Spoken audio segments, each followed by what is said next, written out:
ಝಣ್ ಝಣ್ ಝಣ್ ಝಣ್. ಪರಸೆಯ ಕಲ್ಲಿನ ಮೇಲೆ ಪಾತ್ರೆಯೊಂದು ಬಿದ್ದ ಸಪ್ಪಳ. ಶಾಂತಿಗೆ ಪಕ್ ಎಂದು ಎಚ್ಚರವಾಯಿತು. ಕಣ್ತೆರೆಯುವ ಮುನ್ನವೇ ಟೀಪಾಯ್ ಮೇಲಿದ್ದ ಹಾಲಿನ ಲೋಟವನ್ನು ಹಾಳು ಬೆಕ್ಕು ಕೆಳಕ್ಕೆ ತಳ್ಳಿರಬೇಕು ಎಂದುಕೊಳ್ಳುತ್ತಾ ಆಕೆ ಕಣ್ತೆರೆವಾಗ ಜೀವ ಬಾಯಿಗೆ ಬಂದಂತಾಯಿತು. ಚೀರಬೇಕೆಂದರೆ ಧ್ವನಿ ಸಿಕ್ಕಿ ಹಾಕಿಕೊಂಡು ಗರ್ಗರ್ ಎಂದು ಶಬ್ದ ಮಾಡಿತೇ ವಿನಾ ದನಿ ಹೊರಗೆ ಬರಲಿಲ್ಲ. ಕಣ್ಣುಗಳು ಭಯದಿಂದ ಮತ್ತಷ್ಟು ದೊಡ್ಡದಾದವು. ದೃಷ್ಟಿ ಮಂಚದಿಂದ ಕೇವಲ 7-8 ಅಡಿ ದೂರದಲ್ಲಿ ನಿಂತಿದ್ದ ಪ್ರೊಫೆಸರರ ಮೇಲೆ ನೆಟ್ಟಿತ್ತು. ಅವಳ ಪತಿ ಪ್ರೊಫೆಸರ್ ಸತ್ಯೇಂದ್ರ ಯಾವಾಗ ತನ್ನ ಮಗ್ಗುಲಿಂದ ಮೇಲೆದ್ದರೋ ಅವಳಿಗೆ ತಿಳಿಯದು. ಸತ್ಯೇಂದ್ರ ನಿಧಾನವಾಗಿ ಒಂದೊಂದೇ ಹೆಜ್ಜೆಯನ್ನಿಡುತ್ತಾ ಅವಳನ್ನು ಸಮೀಪಿಸುತ್ತಿದ್ದ. ಅವನ ಕಣ್ಣುಗಳು ತೆರೆದುಕೊಂಡಿದ್ದರೂ ಅವನು ಕಣ್ಣು ಮಿಟುಕಿಸದೆ ಶಾಂತಿಯನ್ನೇ ದಿಟ್ಟಿಸುತ್ತಾ ಬರುತ್ತಿದ್ದ. ತೊಟ್ಟುಕೊಂಡಿದ್ದ ನೈಟ್ಗೌನಿನ ಎಡ ಜೇಬಿನಲ್ಲಿ ಒಂದು ಕೈ ಬಿಟ್ಟಿದ್ದಾರೆ. ಬಲಗೈಯಲ್ಲಿ 3 ಇಂಚು ಅಲಗು ಇದ್ದ ಸುಮಾರು 9 ಇಂಚಿನ ಸ್ಟೀಲ್ ಚೂರಿಯೊಂದಿದ್ದು ಬೆಳ್ಳ್ಯಾಂಪಿನ ಆ ಮಂದ ಬೆಳಕಿನಲ್ಲಿಯೂ ಅಲಗು ಫಳಫಳ ಹೊಳೆದು ಕಣ್ಣು ಕೋರೈಸುತ್ತಿತ್ತು. ತಾಳಿ ಕಟ್ಟಿದ ಪತಿ ಈಗ ಅವಳ ಪಾಲಿಗೆ ಯಮದೂತನಾಗಿದ್ದ. ಪ್ರೊಫೆಸರ್ ಶಾಂತಿ ಮಲಗಿದ ಮಂಚದ ತೀರ ಹತ್ತಿರಕ್ಕೆ ಬಂದಾಗ ಶಾಂತಿ ಅಳಿದುಳಿದ ಶಕ್ತಿಯನ್ನೆಲ್ಲ ಒಟ್ಟುಗೂಡಿಸಿ ಕೇಳಿದಳು. ಡಿಯರ್, ಇದೇನು? ಅವಳ ಧ್ವನಿ ಕಂಪಿಸುತ್ತಿತ್ತು. ನಿನ್ನನ್ನು ನಾನು ಕೊಲ್ಲಬೇಕು ಡಾರ್ಲಿಂಗ್. ನೀವು ನನ್ನನ್ನು ಕೊಲ್ಲಬೇಕೆ? ಹೌದು. ಏಕೆ? ನೀನು ಕುಲಟೆ, ನನಗೆ ಮೋಸ ಮಾಡುತ್ತಿರುವೆ ಅದಕ್ಕೆ.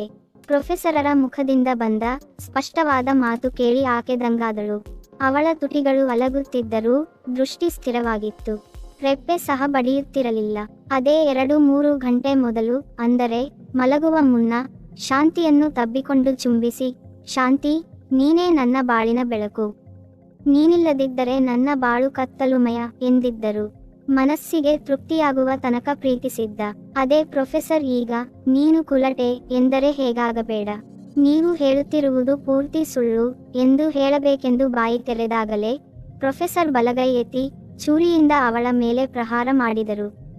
ಶಾಂತಿ ಮಿಂಚಿನಂತೆ ಪಕ್ಕಕ್ಕೆ ಹೊರಳಿ ಮಂಚದಿಂದ ಕೆಳಕ್ಕೆ ಉರುಳಿದಳು. ಖಚ್ ಎಂದು ಚೂರಿ ಫೋನ್ ಗಾದಿಯಲ್ಲಿ ನೆಟ್ಟಿತು. ನೀನು ಸಾಯಬೇಕು, ನೀನು ಕುಲಟೆ, ನಿನ್ನನ್ನು ನಾನು ಕೊಲ್ಲಬೇಕು ಎನ್ನುತ್ತಾ ಪ್ರೊಫೆಸರ್ ನೆಟ್ಟಿದ್ದ ಚೂರಿಯನ್ನು ಮೇಲೆತ್ತಿ ಪುನಃ ಪುನಃ ಗಾದಿಯ ಮೇಲೆ ಪ್ರಹಾರ ಮಾಡತೊಡಗಿದರು. ಪರಸೆಯ ಮೇಲೆ ಉರುಳಿದ್ದರಿಂದ ಶಾಂತಿಗೆ ಸ್ವಲ್ಪ ಪೆಟ್ಟು ತಗುಲಿತ್ತು. ಆ ಕಡೆಗೆ ಆಕೆ ಲಕ್ಷ್ಯ ಕೊಡದೆ ಮೆಲ್ಲನೆ ಪತಿಯೆಡೆ ಹೆಜ್ಜೆ ಹಾಕಿದಳು. ಪ್ರೊಫೆಸರ್ ಈಗ ಶಾಂತವಾಗಿದ್ದರು. ಗಾದಿಯಲ್ಲಿ ಆಳವಾಗಿ ಊರಿ ಹೋಗಿದ್ದ ಚೂರಿಯ ಹಿಡಿಕೆಯನ್ನೇ ದಿಟ್ಟಿಸುತ್ತಾ ಅವರು ಅಸ್ಪಷ್ಟವಾಗಿ ಬಡಬಡಿಸುತ್ತಿದ್ದರು. ಶಾಂತಿ, ನಿನ್ನನ್ನು ನಾನು ಕೊಂದು ಬಿಟ್ಟೆ. ಇಲ್ಲ ಡಿಯರ್, ನೀವು ನನ್ನನ್ನು ಕೊಲ್ಲಲಿಲ್ಲ ಸರಕ್ ಎಂದು ಪ್ರೊಫೆಸರ್ ಶಾಂತಿಯ ಕಡೆ ಹೊರಳಿದರು. ಅವರೀಗ 1 ನಿಮಿಷದ ಹಿಂದಿನ ವ್ಯಕ್ತಿ ಆಗಿರಲಿಲ್ಲ. ಅವರು ರೆಪ್ಪೆ ಬಡಿಯುತ್ತಿದ್ದರು. ಮುಖದ ಮೇಲೆ ಮೊದಲಿನ ಉಗ್ರ ಕಳೆಯಿರದೆ ಶಾಂತಿ ಇತ್ತು. ತಮ್ಮನ್ನು ತಾವೇ ನಂಬದಂತೆ ಅವರು ಶಾಂತಿಯೆಡೆ ದಿಟ್ಟಿಸಿ ನೋಡಿದರು. ಮರುಕ್ಷಣ ಅವರ ಕಣ್ಣುಗಳಲ್ಲಿ ಕಣ್ಣೀರಿನ ಕಾರಂಜಿ ಚಿಮ್ಮಿತು. ಶಾಂತಿಯನ್ನು ತಬ್ಬಿಕೊಂಡು, ಶಾಂತಿ, ನನ್ನನ್ನು ಕ್ಷಮಿಸು, ನಾನು ಮಹಾಪಾಪಿ ಎನ್ನುತ್ತಾ ಚಿಕ್ಕ ಮಕ್ಕಳಂತೆ ಅಳಲಾರಂಭಿಸಿದರು. ಅವರನ್ನು ಸಮಾಧಾನಪಡಿಸಲು ಶಾಂತಿ ಮಾಡಿದ ಪ್ರಯತ್ನವೆಲ್ಲ ವ್ಯರ್ಥವಾಯಿತು. ಪ್ರೊಫೆಸರ್ ಅದೇ ರೀತಿ ರೋಧಿಸುತ್ತಾ ಗಾದಿಯ ಮೇಲೆ ಉರುಳಿದರು. ಮರುಕ್ಷಣ ಗೊರಕೆ ಕೇಳಿ ಬರಲಾರಂಭಿಸಿತು. ಅವರು ದೀರ್ಘ ನಿದ್ದೆಯ ಮಡಿಲಲ್ಲಿ ಹಾಯಾಗಿ ಮಲಗಿಕೊಂಡರು. ತನ್ನ ಮಡಿಲಲ್ಲಿ ಹಸುಗೂಸಿನಂತೆ ನಿದ್ರಿಸುತ್ತಿರುವ ಅವರನ್ನು ಒಂದು ಕ್ಷಣ ದಿಟ್ಟಿಸಿದ ಶಾಂತಿ ದೀರ್ಘವಾದ ಉಸಿರು ಬಿಟ್ಟು ಮೇಲೆದ್ದಳು. ಅವರನ್ನು ಹಾಸಿಗೆಯ ಮೇಲೆ ಮಲಗಿಸಿ ಕುತ್ತಿಗೆಯವರೆಗೂ ಬ್ಲಾಂಕೆಟ್ ಹೊದಿಸಿ ಅಡಿಗೆ ಮನೆಯತ್ತ ಹೆಜ್ಜೆ ಹಾಕಿದಳು. ಸ್ಟೋವ್ ಹೊತ್ತಿಸಿ ಕಾಫಿಗೆ ನೀರಿಟ್ಟು ಬಾತ್ರೂಮಿಗೆ ಹೋಗಿ ಬರುವಷ್ಟರಲ್ಲಿ ನೀರು ಕುದಿಯುತ್ತಿತ್ತು. ಸಕ್ಕರೆ ಹಾಕಿ ನೀರಿಗೆ ಕಾಫಿ ಪುಡಿ ಬೆರೆಸಿ ಸ್ಟೋವ್ ಆರಿಸಿದಳು. ತಲೆ ಚಿಟಿ ಹೊಡೆಯುತ್ತಿತ್ತು. ಬೀರುವಿನಿಂದ 1 ಮಾತ್ರೆ ತೆಗೆದುಕೊಂಡು ಬಾಯಿಗೆ ಎಸೆದುಕೊಂಡಳು. ಮೇಲೆ 1 ಕಪ್ ಬಿಸಿ ಕಾಫಿ ಕುಡಿದಾಗ ಸ್ವಲ್ಪ ಹಾಯೆನಿಸಿತು. ಪುನಃ ತನ್ನ ಬೆಡ್ ರೂಮಿಗೆ ಬಂದಾಗ ಹಜಾರದಲ್ಲಿದ್ದ ಗಡಿಯಾರ 2 ಬಾರಿಸಿ ಮೌನ ತಾಳಿತು. ಕುರ್ಚಿಯ ಮೇಲೆ ಕುಳಿತುಕೊಂಡು ಸ್ವಲ್ಪ ಹೊತ್ತು ಯೋಚಿಸಿದ ಶಾಂತಿ ನಂತರ ದೃಢ ನಿರ್ಧಾರ ತೆಗೆದುಕೊಂಡು ಫೋನು ಇದ್ದ ಮೇಜಿನ ಬಳಿ ಸರಿದಳು. ಟೆಲಿಫೋನ್ ಡೈರೆಕ್ಟರಿಯಿಂದ ತನಗೆ ಬೇಕಾದ ನಂಬರನ್ನು ಗುರುತಿಸಿ ಡಯಲ್ ಮಾಡಿದಳು. ಆ ಕಡೆಯಿಂದ ಗಂಟೆ ಬಾರಿಸುತ್ತಿದ್ದ ಸದ್ದು ಆಕೆಗೆ ಸ್ಪಷ್ಟವಾಗಿ ಕೇಳಿಸುತ್ತಿತ್ತು.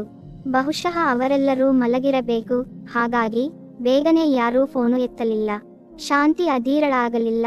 ಆ ಕಡೆಯಿಂದ ಫೋನು ಎತ್ತುವವರೆಗೂ ರಿಸೀವರನ್ನು ಕಿವಿಗೆ ಆನಿಸಿಕೊಂಡೇ ನಿಂತಿದ್ದಳು.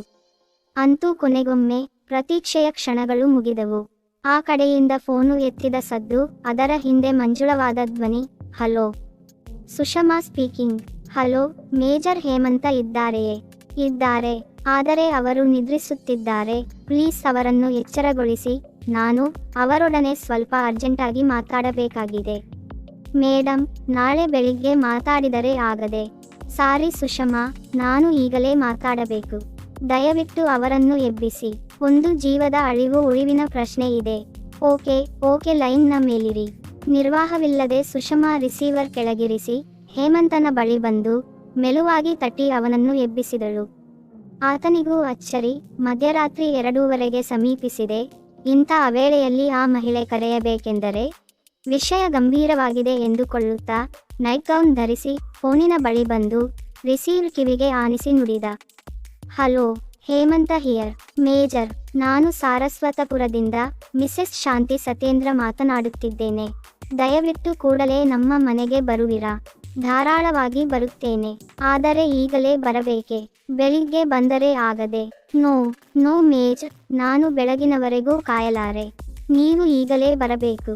ಅದಕ್ಕೆಂದೇ ಈ ಹೊತ್ತಿನಲ್ಲಿ ತೊಂದರೆ ಕೊಡುತ್ತಿರುವೆ. ಪ್ಲೀಸ್ ಬನ್ನಿ. ನೀವು ಕೇಳಿದಷ್ಟು ಹಣ ಕೊಡಲು ನಾವು ಸಿದ್ಧ. ಬನ್ನಿ, ನನ್ನ ಸಮಸ್ಯೆ ಬಗೆಹರಿಸಿ. ಆಯ್ತು ಶಾಂತಿ, ಬರುತ್ತೇನೆ. ನಿಮ್ಮ ಮನೆಯ ವಿಳಾಸ ಹೇಳಿ. ನಂಬರ್ 44, 3ನೇ ಅಡ್ಡರಸ್ತೆ, ಸಾರಸ್ವತಪುರ. ಓಕೆ, ಅರ್ಧ ಗಂಟೆಯಲ್ಲಿ ಅಲ್ಲಿರುತ್ತೇನೆ. ಫೋನು ಯಥಾಸ್ಥಾನದಲ್ಲಿರಿಸಿ ಹೇಮಂತ ಸುಷಮಾಳಿಗೆ ತಯಾರಾಗಲು ಹೇಳಿ ಮಲಗುವ ಕೋಣೆಯಿಂದ ಹೊರಬಿದ್ದ. ಅರ್ಧ ಗಂಟೆ ಕಳೆದಿರಲಿಲ್ಲ. ಹೇಮಂತನ ಕಾರು ಶಾಂತಿಯ ಮನೆಯ ಮುಂದೆ ನಿಂತಿತ್ತು. ಗೇಟಿನವರೆಗೆ ಬಂದಿದ್ದ ಆಕೆ ಗೇಟು ತೆರೆದು ಕಾರು ಒಳಗೆ ಬರಲು ದಾರಿ ಮಾಡಿಕೊಟ್ಟಳು. ಕಾರು ಒಳಕ್ಕೆ ಬರುತ್ತಲೂ ಗೇಟು ಹಾಕಿ ಪೋರ್ಟಿಕೋಕ್ಕೆ ಬಂದಾಗ ಹೇಮಂತ ಕಾರಿನಿಂದ ಕೆಳಗಿಳಿದು ನಿಂತಿದ್ದ. ಜೊತೆಯಲ್ಲಿ ಸುಷಮಾಳನ್ನು ಶಾಂತಿಯೇ ಮಾತಾಡಿಸಿದಳು. ಹಲೋ ಮೇಜರ್, ನಾನು ಶಾಂತಿ ಸತ್ಯೇಂದ್ರ. ಈ ಹೊತ್ತಿನಲ್ಲಿ ತೊಂದರೆ ಕೊಟ್ಟಿದ್ದಕ್ಕೆ ಕ್ಷಮಿಸಿ. ಬನ್ನಿ ಒಳಗೆ. ಅವರೆಲ್ಲ ಹಜಾರ ದಾಟಿ ಮೇಲೆ ಬಂದರು. ಶಾಂತಿ ಬೇಕೆಂತಲೇ ಮೇಜರನನ್ನು ಬೆಡ್ ರೂಮಿನವರೆಗೆ ಕರೆ ತಂದಿದ್ದಳು. ಮಂಚದ ಪಕ್ಕದಲ್ಲಿದ್ದ ಸೋಫಾ ಮೇಲೆ ಅವರನ್ನು ಕುಳ್ಳಿರಿಸಿ ಮಲಗಿದ್ದ ಪ್ರೊಫೆಸರ ಕಡೆ ಕೈ ಮಾಡಿ ತೋರಿಸಿ, ಅವರೇ ನನ್ನ ಪತಿ ಪ್ರೊಫೆಸರ್ ಸತ್ಯೇಂದ್ರ. ಅವರ ಸಲುವಾಗಿಯೇ ನಾನು ನಿಮ್ಮನ್ನು ಕರೆಸಿದ್ದು ಎಂದಳು. ಏಕೆ? ಅವರಿಗೇನಾಗಿದೆ? ಬನ್ನಿ ತೋರಿಸುತ್ತೇನೆ. ಹೇಮಂತ ಹಾಗೂ ಸುಷಮಾ ಮೇಲೆದ್ದು ಪ್ರೊಫೆಸರರ ಸಮೀಪ ಬಂದರು. ಗಾದಿಯನ್ನು ಸೀಳಿಕೊಂಡು ಕಟ್ಟಿಗೆಯ ಮಂಚದಲ್ಲಿ ನೆಟ್ಟು ಹೋಗಿದ್ದ ಚೂರಿಯೆಡೆ ಅವರ ದೃಷ್ಟಿ ಬಿದ್ದಾಗ ಹೇಮಂತ ಬೆಚ್ಚಿ ಬಿದ್ದು ಕೇಳಿದ, ಓಹ್, ಸ್ಟೀಲ್ ಚೂರಿ ಇಲ್ಲೇಕೆ? ಎಲ್ಲ ವಿವರವಾಗಿ ಹೇಳುತ್ತೇನೆ, ಸ್ವಲ್ಪ ಹೊತ್ತು ಕುಳಿತುಕೊಳ್ಳರಿ. ನಾನು ಕಾಫಿ ಮಾಡಿಕೊಂಡು ಬರುತ್ತೇನೆ. ಕಾಫಿ ಕುಡಿದಾದ ಮೇಲೆ ಮಾತನಾಡುವ. ಹೇಮಂತನ ಪ್ರತ್ಯುತ್ತರಕ್ಕೂ ಕಾಯದೆ ಶಾಂತಿ ಮರೆಯಾದಳು. ಆಕೆ ಬರಲು 5-6 ನಿಮಿಷಗಳು ಹಿಡಿದವು. ಇಬ್ಬರಿಗೂ ಒಂದೊಂದು ಕಪ್ ನೀಡಿ ತಾನೊಂದು ಕಪ್ ತೆಗೆದುಕೊಂಡು ಕುಳಿತುಕೊಳ್ಳುತ್ತಿದ್ದಂತೆ ಹೇಮಂತ ಪ್ರಶ್ನಿಸಿದ, ನಿಮ್ಮ ಯಜಮಾನರನ್ನು ಎಬ್ಬಿಸುವುದಿಲ್ಲವೇ? ಶಾಂತಿ ಒಮ್ಮೆಲೆ ಹೇಮಂತನ ಪ್ರಶ್ನೆಗೆ ಉತ್ತರಿಸಲಿಲ್ಲ. ಕಾಫಿ ಕುಡಿದು ಕಪ್ ಕೆಳಗಿರಿಸಿ ಒಂದು ಬಾರಿ ಸತ್ಯೇಂದ್ರನ ಕಡೆ ನೋಡಿ ಖಿನ್ನಳಾಗಿ ನುಡಿದಳು. ಇಲ್ಲ ಮೇಜರ್, ಅವರು ಬೆಳಗಿನ 10 ಗಂಟೆಯವರೆಗೂ ಏಳಲಾರರು. ಅಂದರೆ? ಹೇಳುತ್ತೇನೆ ಮೇಜರ್, ಎಲ್ಲ ಹೇಳುತ್ತೇನೆ ಕೇಳಿ. ಶಾಂತಿ ಹೇಳಲಾರಂಭಿಸಿದಳು. ನಡೆದ ಘಟನೆಯನ್ನೆಲ್ಲ ವಿವರಿಸಲಿಕ್ಕೆ ಆಕೆಗೆ 10 ನಿಮಿಷಗಳು ಹಿಡಿದವು. ಈ ಅವಧಿಯಲ್ಲಿ ಹೇಮಂತ 4 ಸಿಗರೇಟು ಸೇದಿ ಒಗೆದಿದ್ದ. ಸುಷಮಾ ಬೊಂಬೆಯಂತೆ ಕುಳಿತಿದ್ದಳು.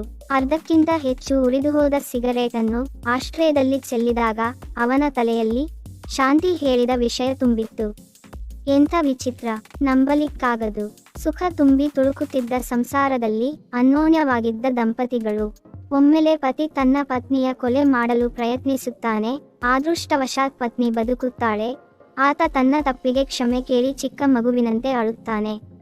ದೀರ್ಘ ಮೌನ ಮುರಿದು ಹೇಮಂತ ಕೇಳಿದ, ನಿಮ್ಮ ಪತಿ ಈ ರೀತಿ ವರ್ತಿಸಲು ತೊಡಗಿ ಎಷ್ಟು ದಿನಗಳಾದವು? ಸುಮಾರು 4 ತಿಂಗಳುಗಳು. 4 ತಿಂಗಳ ಹಿಂದೆ ನಮ್ಮ ಮದುವೆಯ 4ನೆಯ ವಾರ್ಷಿಕೋತ್ಸವದ ರಾತ್ರಿ ಸತ್ಯೇಂದ್ರ ಪ್ರಥಮ ಬಾರಿ ನನ್ನನ್ನು ಕೊಲ್ಲಲು ಪ್ರಯತ್ನಿಸಿದ್ದು. ಅಂದರೆ ಇದಕ್ಕೂ ಮೊದಲು ಒಂದು ಬಾರಿ ಇಂಥ ಘಟನೆ ನಡೆದಿದೆಯೇ? ಆಶ್ಚರ್ಯದಿಂದ ಬೆಚ್ಚಿ ಬಿದ್ದ ಸುಷಮಾ ಕೇಳಿದಳು. ಪ್ರಥಮ ಬಾರಿ ಆಕೆಯ ಅಸ್ತಿತ್ವವನ್ನು ಗಮನಿಸಿದವಳಂತೆ ಶಾಂತಿ ಆಕೆಯಡೆ ನೋಡಿ ಉತ್ತರಿಸಿದಳು. 1 ಬಾರಿಯಲ್ಲ ಸುಷಮಾ, 2 ಬಾರಿ. ಈ ಘಟನೆಯೂ ಸೇರಿದರೆ ಒಟ್ಟು 3 ಬಾರಿ ನಾನು ಸತ್ಯೇಂದ್ರನ ಆಕ್ರಮಣದಿಂದ ಪಾರಾಗಿದ್ದೇನೆ.